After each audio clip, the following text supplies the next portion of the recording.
overcomers is a vicious attack with a force called shame. So I'm going to share a spoken word piece now in hopes of annihilating this monster, that it holds us captive no more. They warned me not to tell anyone but God. And in that moment, you were given a name. I didn't know much about you at the time, but you were very quietly known as Shame. S-H-A-M-E. You began to walk with me daily, and I fought with you constantly. I don't deserve this. I don't want this, I screamed. Yet you were relentless and persistent in your pursuit to become one with my identity.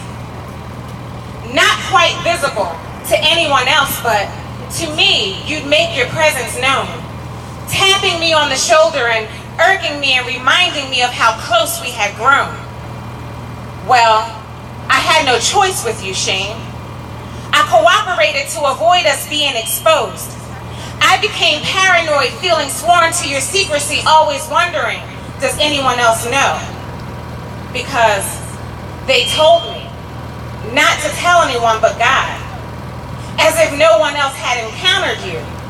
So I dragged you through my days and I wished you away at night, and then I finally gave in to your truth.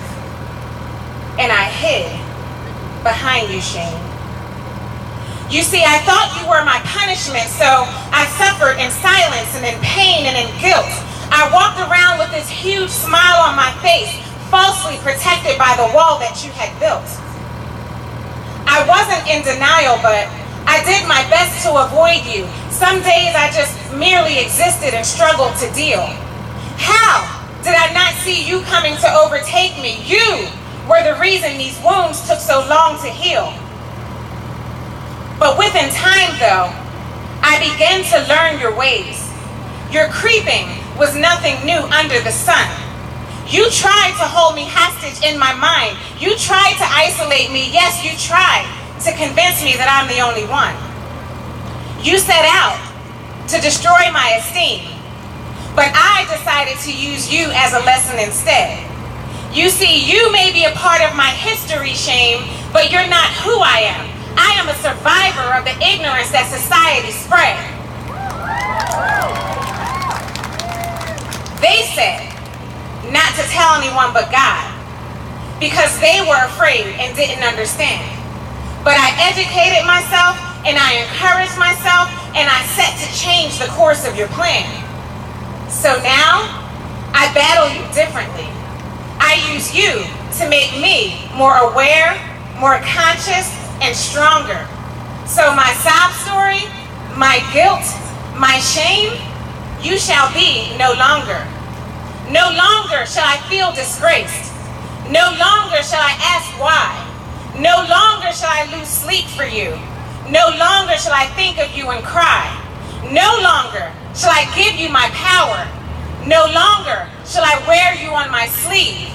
No longer shall I cower in defeat when others find out that you've known me.